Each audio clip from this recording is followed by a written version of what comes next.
Hey everyone, this is Gary Kayye, day 3 of ISE here in Barcelona, Spain, 2025.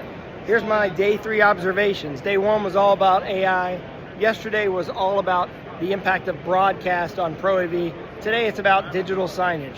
What better place to start than Navori?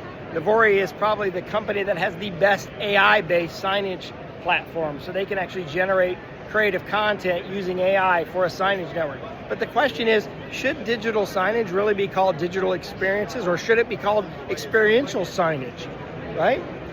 I don't really like the term digital signage because, of course, it's digital, it's signage. The future of digital signage is all signage. Signage is going to all be digital. Spinetics, another company that's having a huge impact on digital signage. I mean, they're basically building a media player. Look, they have a signage player that gives you 4 4K outputs simultaneously from one player. That means you get an 8K output or 4 individual 4K outputs, which means you have a media player disguised as a digital signage player. And really, the thing I want to talk about is, isn't digital signage really the way that rAVe will be distributed in the near future? I mean, it's all going across the network. The content is all being driven across the network. Isn't that the way it will be done in the future? Isn't that the way that we're going to drive all content to classrooms, mini rooms, boardrooms in the future, is across the network? Here's BrightSign. Everyone's heard of BrightSign. Right, yeah, I'm in the kind of the digital signage, or what I would call experiential signage hall. So isn't the future of rAVe digital signage, or is the digital signage indicating the future of rAVe?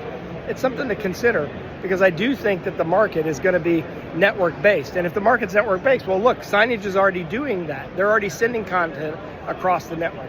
Now, inside of classrooms and meetings, we need real-time content transmission. So we can't just do it exactly the way digital signage is doing it without a lot of bandwidth.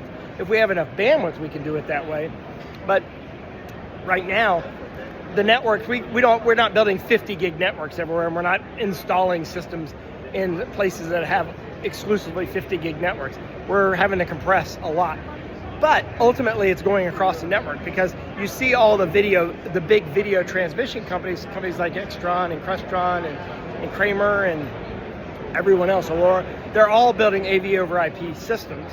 We already have a standard for it, although none of the big manufacturers are using the standard IPMX.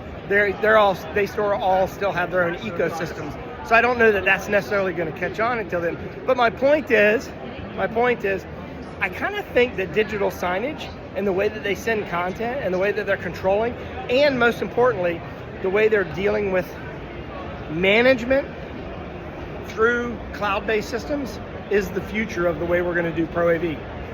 In fact, that'll be my day 4 observations. I'll talk about the cloud.